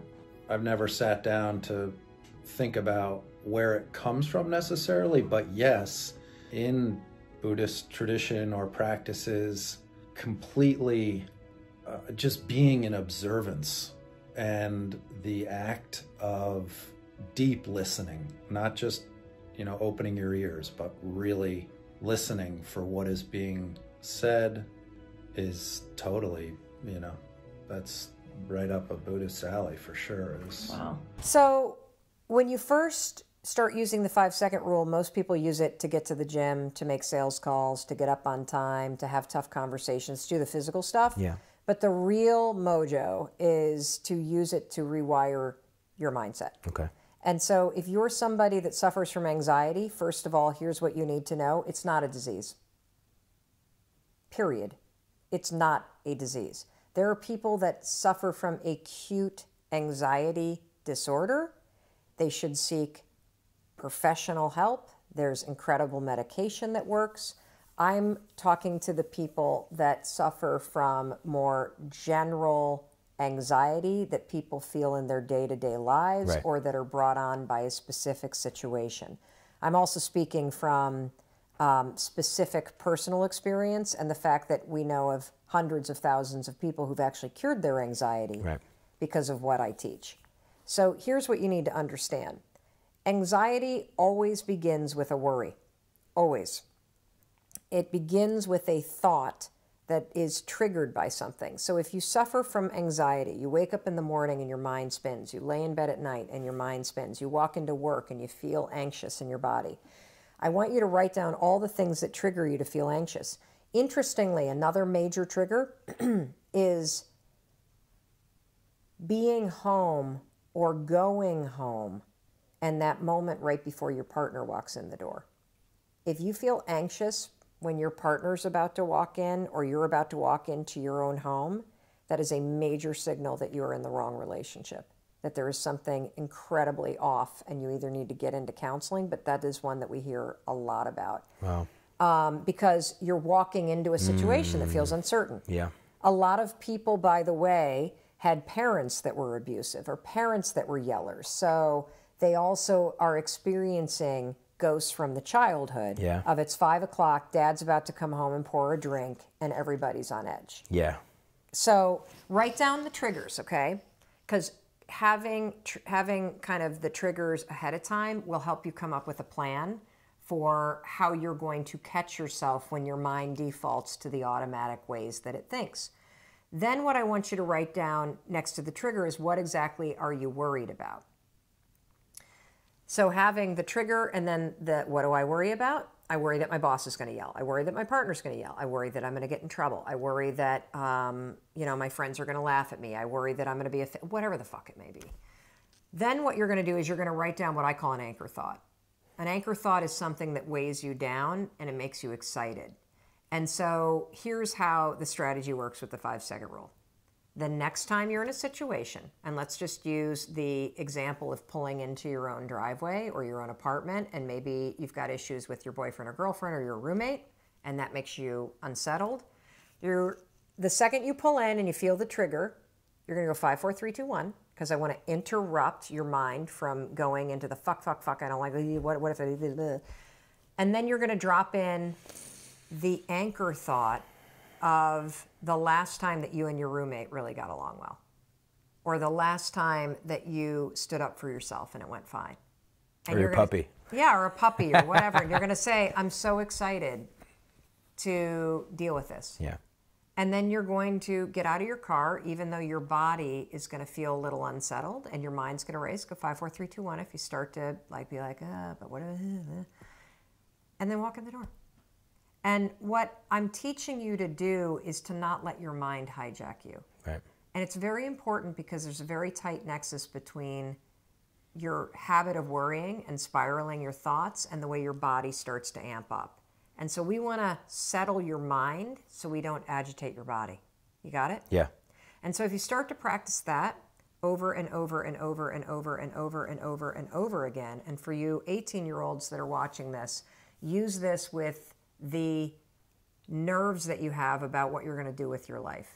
Use this when you catch yourself worrying about college applications, because worrying about the applications won't get them done. Worrying about what your friends are doing won't make it happen.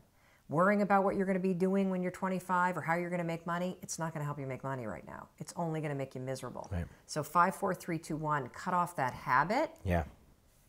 That'll stabilize your body, and then go to a vision of you at the age of 25, driving a car that you think is cool and hanging out with a friend that's cool and saying to yourself, I'm so excited because I know I'm going to figure it out. Because you don't need to worry about that shit right now. Yeah. But it becomes a habit that destroys your year this year. So you have a choice over what you think about. Yeah. We all do. How do we quiet that anxiety? Because we all have it, especially, in being in a pandemic or getting out of a pandemic or half and half. People are having a hard time with all of that right now. Yep. And including you, me, everybody. What do you tell people, or and this is what I was going to say also, what you give people is actionable. It's not just here, la-di-da. There's things that, I'm sure you're going to say right now, what people can actually do to implement to help with their anxiety, suppress it a little bit, or just deal with it better. Yeah. It's interesting that you say that, because when I look at all the amazing people that are out there putting content out, writing books, doing shows, I tend to think about the fact that there are people that talk about why, there are people that talk about what, and then there are people that talk about how, and I'm a how. And when it comes to anxiety, which is a really big topic, it's really important before you get to the how to actually understand what anxiety is and what anxiety isn't. And so if we can go down this road, I would be happy to unpack this topic because it's super, super important. So first thing is, anxiety is nothing more than your body and your mind anticipating that something bad is about to happen. So there is a bracing in your body and there is a racing in your mind associated with what might happen, okay?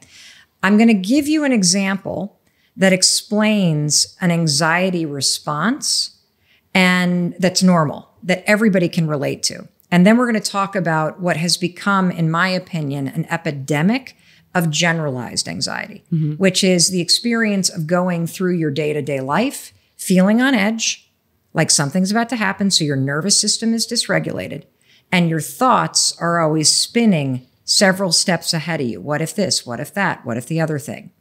So just normal anxiety.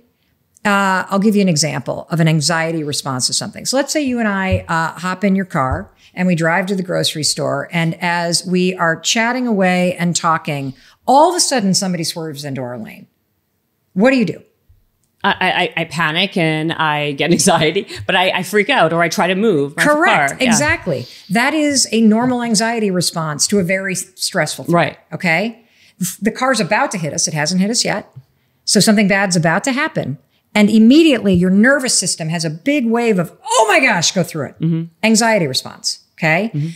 The anxiety response, it has a purpose. It is trying to wake you up to pay attention because something's about to happen. So that wave you feel of, oh my gosh, the car, that is got a purpose to protect you. Okay. Your thoughts then start scrambling to try to protect you.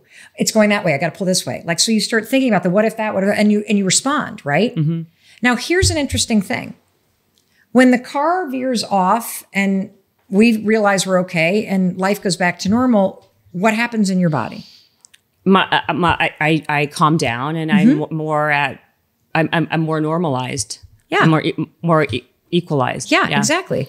The threat goes away, and so your body calms down. You switch from what's called the sympathetic, which is the fight or flight, to the parasympathetic nervous system, right? Right. And your thoughts don't spin anymore because you're not anticipating that threat.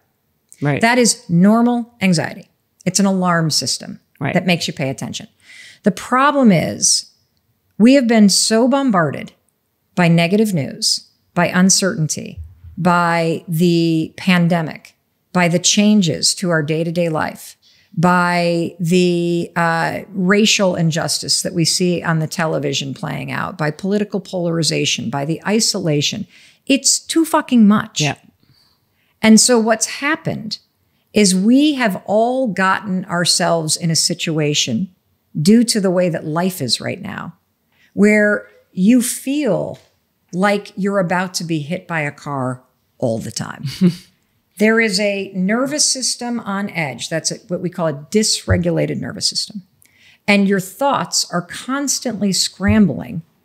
Like, let's take this moment right now. I personally thought we'd be through the pandemic by now. Yeah, I think most people did.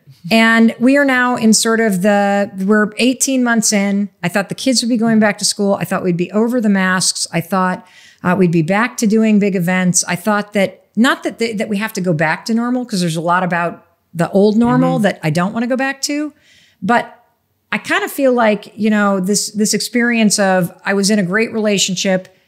We broke up. I got my heart broken. I worked hard to get through it and get over it. I finally felt like I was okay again. And now he's back and my life is screwed up again, because now I'm head over heels. And then he dumps me again. And now I'm back trying to get over it again. I thought there's an exhaustion to it. Mm-hmm. And so I'm explaining this in detail because it's not as simple as change your thoughts. It begins with policing your thoughts, because your mind and your nervous system are hardwired together. And so there are two different ways you got to attack anxiety. You got to attack both the way it makes your nervous system go like this, because we know based on research, if your nervous system is on edge, your prefrontal cortex doesn't function. Right. I mean, if somebody were to walk in here and with a gun and try to rob us, would you be able to do a math problem?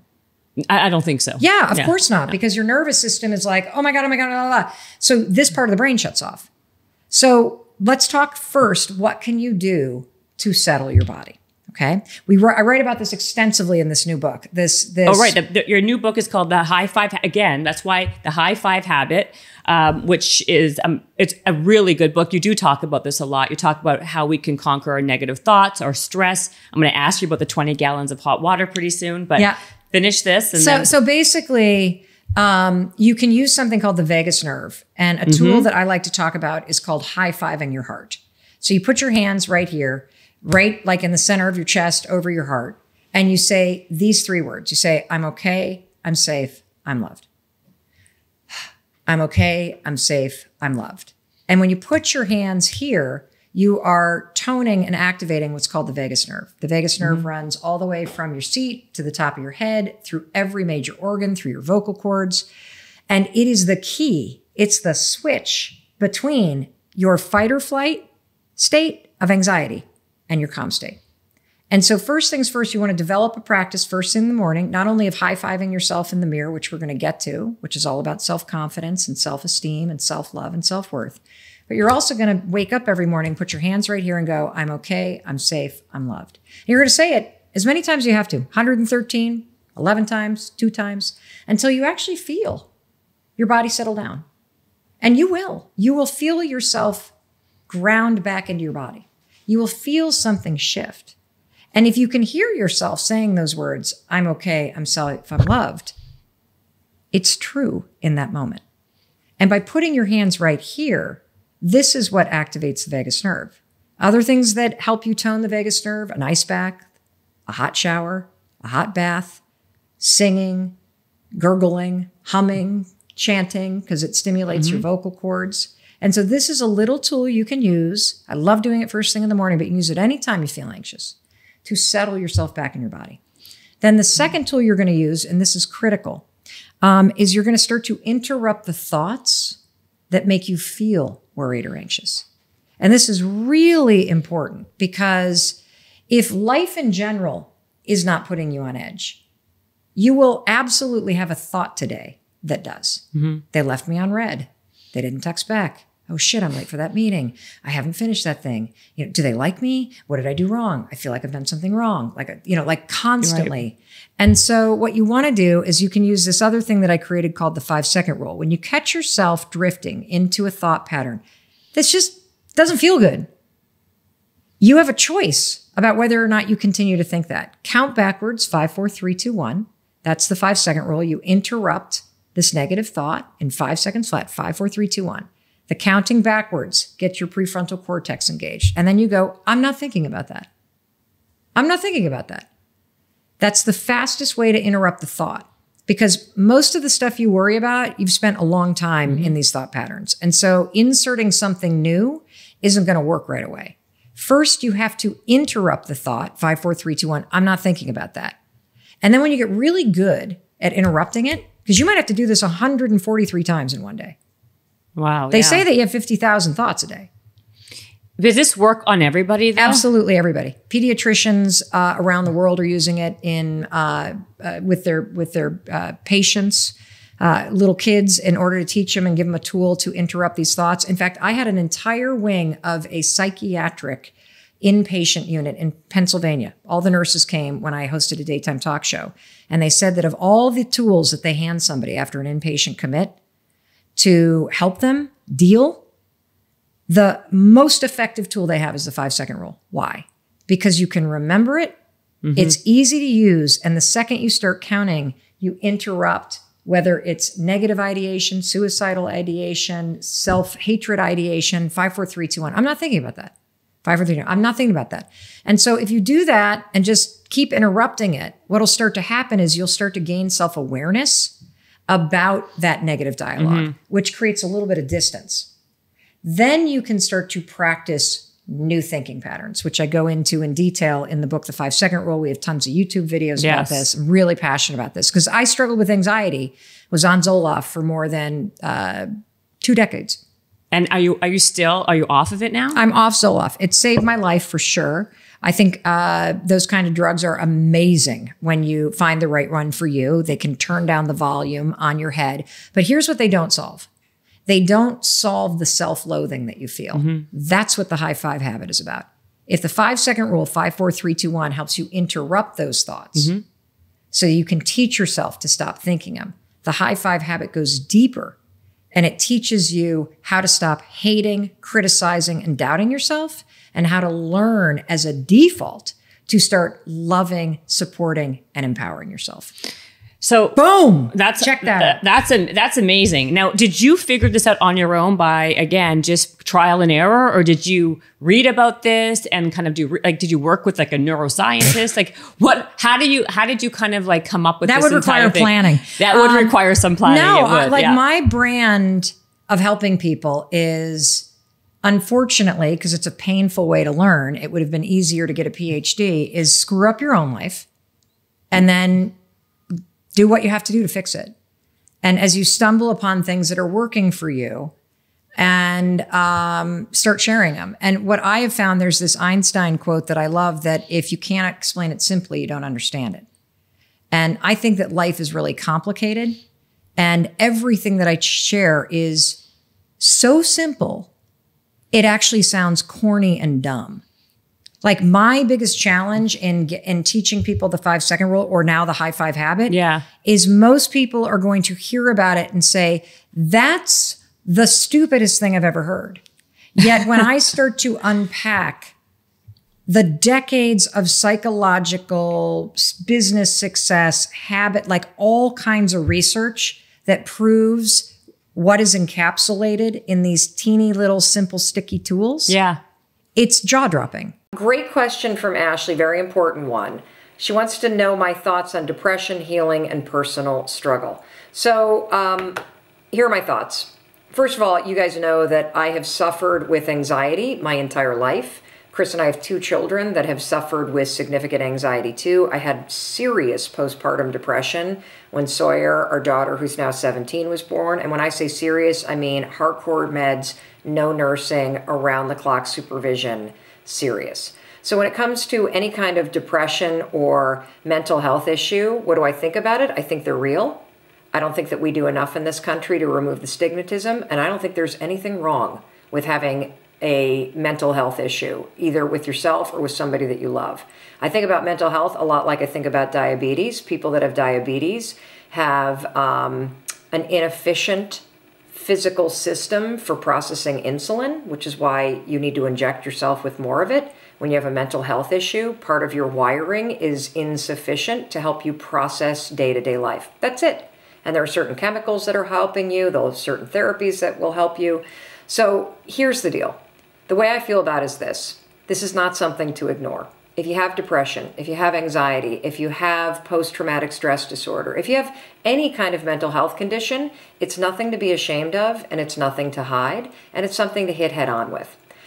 There's one thing that if you did every single day, no joke, it would make an extraordinary difference in whatever mental health issue you're struggling with, and that is exercise. And the reason why I say this is not based on my own personal experience. It's based on the fact that I think it's the American Psychiatric Association. This is coming from Dr. John Rady, a friend of mine who has written a ton of books about not only ADHD, but also the benefits of exercise and what it has on your brain. But he's also a professor at Harvard and a practicing clinician. And this is his area of expertise. And one of the things that they now mandate as a diagnosis for anybody with depression or anxiety, or any mental illness, frankly, is you've got to exercise every day. And the reason you've got to exercise every day is because what we know about human beings is that when you physically move, your physiology changes, and that changes your brain. Getting your heart rate up, getting outside, breathing, feeling connected, getting out of your house, which may make you feel depressed and trapped. Doing that every day, that physical push. You don't have to run. You don't have to go to an aerobics class. Get outside with your dog in the woods. Walk with a good friend for 2 or 3 miles. Doing that every single day not only moves your body, which changes your mind, it gets you out of your physical environment, which is one of the things that people with depression tend to have a hard time doing. And it also creates a bit of momentum and a bit of a routine in your life. You take on just that single thing. Get outside and exercise every single day as if your life depends upon it. Because you know what? It does. Your brain needs it. Your body needs it. Your mental health needs it. So, in closing, be open. Don't be ashamed. Get the help that you need. If you want to start doing something today that you can manage every single day, you can't go wrong with forcing yourself to exercise. And by the way, what can you use to get your butt out the door? You guessed it, the 5-second rule. 5, 4, 3, 2, 1. Give yourself a push, and you're going to feel a lot better. See, here's the thing with depression. One of the most important things to treat it is movement, is being physical, is exercise. And yet, when you suffer from depression, you never feel like doing it. That's so true. You're stuck in this cycle where your brain chemistry and your wiring and all your habits are designed to keep you still and sedentary.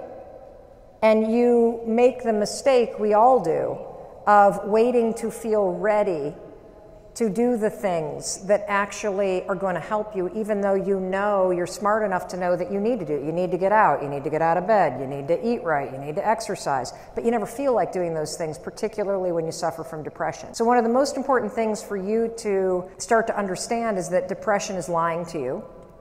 And that for a long time, you listen to it. There's nothing wrong with that because a lot of us do. But you now have a tool where when you have a checklist of all the things that you know you should be doing, you should get up on time, even though you never feel like it. You should go for a walk outside, even though you don't feel like it. You shouldn't be carbo loading. You should be eating really clean, even though you don't feel like it. You shouldn't be hitting the bong or hitting the alcohol or all that stuff, even though you feel like it, right? I'm not suggesting you do that. I'm just saying that a lot of us do. When you understand that part of what your challenge is going to be, but it's something you can overcome, is that you can recognize, oh, there's depression again, and it's lying to me. 5, 4, 3, 2, 1, I'm gonna go move, even though I don't feel like it. That's how you beat it. The other thing that I think is a really awesome and empowering opportunity is that when you talk about topics like depression, like sobriety, like anxiety, they can feel so big. Even a topic like growing your business, tripling your income, it can feel so big. But when you realize that anything that you have in life is all just the sum of all the decisions that you make, and you shrink everything down to just managing one decision at a time to be a decision that empowers you versus a decision that disempowers you, you now have the secret to changing anything. Yes, still talk to your therapist. Yes, still stay on your meds if you're on them, but you can start to now go and change how you respond. Because what's happening is the alarm goes off, you don't feel like getting up, so you don't. You have a choice about what you do when that alarm goes off. Depression does not rob you. You're gonna make me cry. Sorry. Depression does not rob you of the choice. It just tricks you into making the wrong one. And when you go 5, 4, 3, 2, 1, you now have a secret weapon to beat it. You got it? Yes, you got it. Thank you. You're welcome. Thank you so much. Thank you. My pleasure. Oh my God, thank you. And you went through a lot during all of these job transitions. Oh my and God. even now, can you share a little bit about how you're able to keep it together as a mom? You think I can keep it together, Mom? I love you. I don't even know how to answer that question, honestly. I guess, in looking back, because there have been, one of the reasons why I know so much about anxiety is because I fucking struggled with it for 30 years. Mm-hmm. One of the reasons why I know so much about kids and anxiety is because I have kids that have struggled with it, and I have made every mistake in the book because their anxiety triggered my anxiety.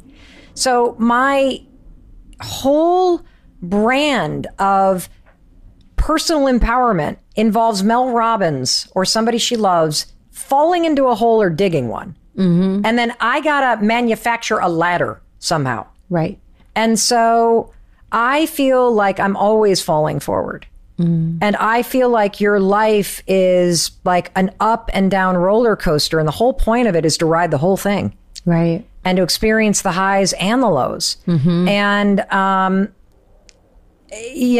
I think one of the most amazing things that I love about the family life that Chris and I have co-created is that we deeply care about what our kids are feeling. Mm. And we, for better or for worse, force them to talk about that.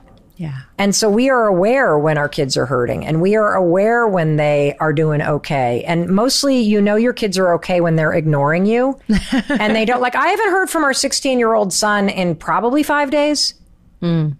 And that's a good thing. Mm-hmm. He's good. It means he's happy. It would be weird if he were 16 years old and attached to his mother at the hip. Right. You want them to be happy and independent in their lives, and you want them to come to you when things are hard. Mm-hmm. And you do that by giving them space. And you do that by realizing that your job as a parent is not to put them in some sort of mold and shape them. Right. It's to help them discover who the hell they are. Yeah. And how to make a decision and how to feel the consequences of bad decisions. And I love the fact that you are able to really hone in on how people are feeling, because I feel like feelings and asking children, partners, friends, how do you feel? I have an alert in my phone every single day at noon, and it asks me, how do you feel and what do you need? So can you dive in a little bit on... I need to do that. Yes. I highly recommend it, because we go so fast in life that we don't even tap in. Are you thirsty? Do you need some water? Do you need a nap? Do you need a hug? Do you need a high five? And so when you just stop in the middle of the day, especially as an ambitious, most people listening, they're entrepreneurs, right, ambitious, just go, go, go, go, go. You're in the middle of the day. You haven't even eaten. So it's so important not only to ask yourself how you're feeling, but I think also, and to your point, ask your children, ask your partner, how are you feeling? That's like bringing them back to that connection with self. And Well, I'll tell you though, here's the thing. Unless you can stand with the person in the mirror and look them in the eye and see and encourage and support them exactly where they are, and most importantly, where they're not. Most people either don't know how they actually feel or they won't tell you. And I learned this in a very painful way because it's only recently that I have learned that my husband, Chris, has been struggling with a very profound and long-term form of depression. And I think he was afraid to admit it to himself because he felt that it meant that there was something broken and it scared him. And so I just want to explain like just how I think disconnected so many of us are. I have stood next to the love of my life in my bathroom. His sink is right next to mine for 10 years. It's been more acute in the last 7 years. But for 10 years, I have stood shoulder to shoulder with him. And I had no idea just how depressed he was. wow. And I don't think he did either. Right. And, you know, thankfully he meditates. Thankfully he exercises. Thankfully he watches what he drinks. Thankfully he journals. Thankfully he has created a men's retreat called Soul Degree that gives his life a lot of meaning. Yeah. But depression is a disease that impacts you chemically, physiologically. It is a cloud and a weight and a fog that impacts you. And so it ironically, and he has been doing the work, whether it is the meditating or therapy or guided MDMA, trauma treatment. And what's interesting is it was the high five that really, I think in many ways, broke a lot of things open. Right. Because you can sit in a therapist chair and talk about all the things that you wish you could change and talk about how you feel about yourself. But it's very hard to change the way you treat yourself. Yeah. Because you're moving from a space of what you're talking about or what you're doing to a new space of how you're being with yourself. Yeah. And that's a really difficult bridge because it feels like an intellectual bridge. And so when I first started doing this high five in April of 2020 to support myself through an incredibly difficult moment in my life where I felt overwhelmed by my life and unable to face it. And so the high five became something I started doing just instinctually because I needed something. And I said to Chris, you know, I think you might want to, and we hadn't even started talking about the word depression yet. Right. I think you might want to try this. And he's like, well, that's the stupidest thing I've ever heard. I'm not high-fiving myself. Like, please, you know, we know you're positive, Mel. You go high-five yourself. And so for the first month, I'd high-five. He'd be standing there brushing his teeth. I'd be finished, put my toothbrush down. I'd high-five myself. He would not do it. And then then the depression diagnosis came up.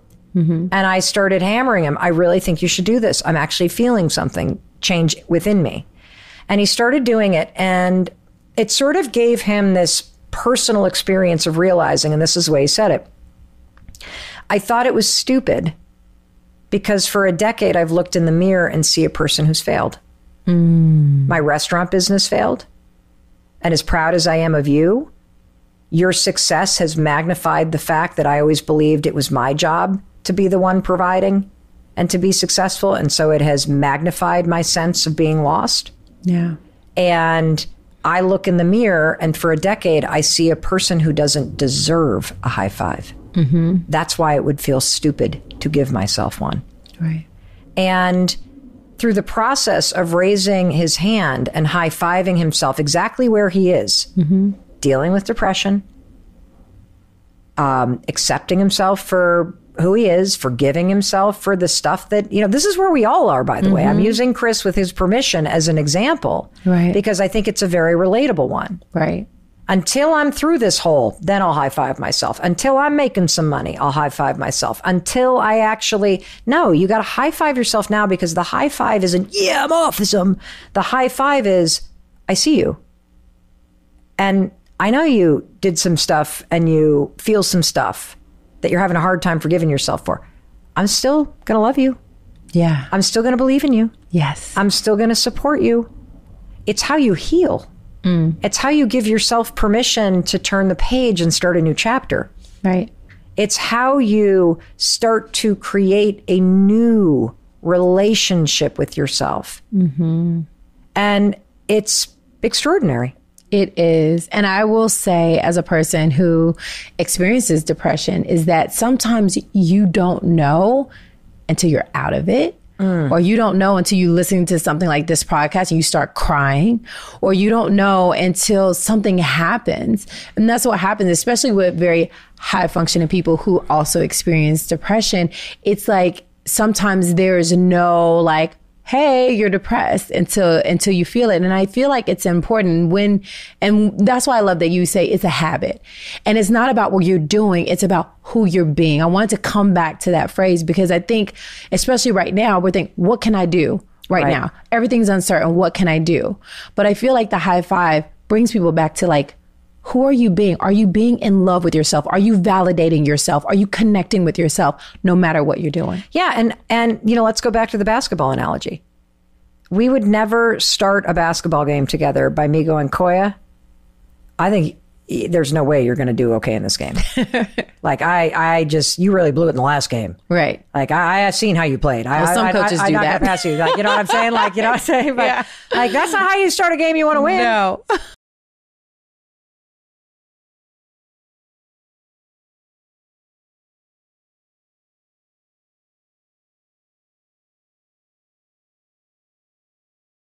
Chris, I think you should document the whole process that you're going through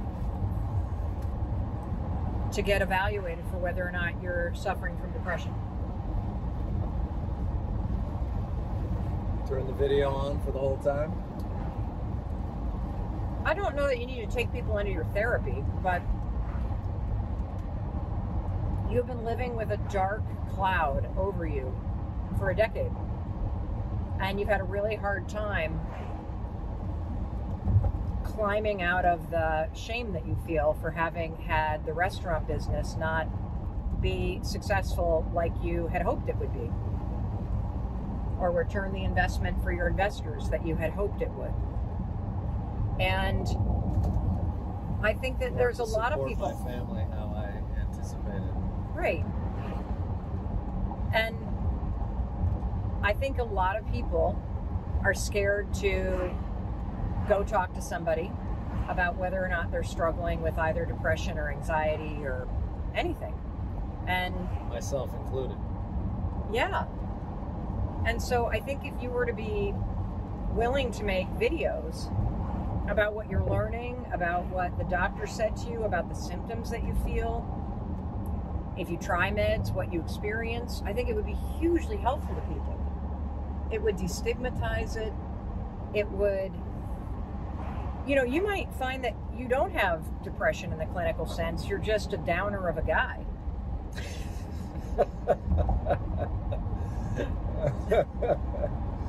Just Debbie Downer through and through, huh? Mm-hmm. That it's in my molecular structure to be half empty. Yeah, you're like, they shouldn't have named you Christopher Robbins.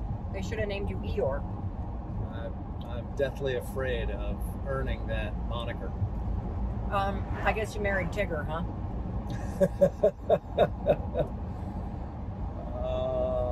I don't want to be Eeyore.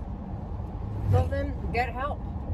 Well, I am. Why is it that you are so confronted by talking to a freaking doctor about whether or not you're depressed? Well, I am going to talk to a doctor, so I'm moving through the confrontation, but explain why you feel. As you just pointed out, there's a desire to, I don't know, just believe that I'm okay. You are okay. It doesn't mean you're not okay if you have depression. It just means you've got something that you deal with. That's it right there. You think there's something wrong with you. Oh, definitely. There's nothing wrong with you. Do you think there's something wrong with you when you have a pimple? Or when you have a stomach ache or diarrhea or no? Do you think there's something wrong with you if you are introverted? No. You have the opportunity to potentially experience more joy and lift the cloud that has been over you. And we're going to find out from a doctor whether or not it's depression or something else. I look at this like, thank God.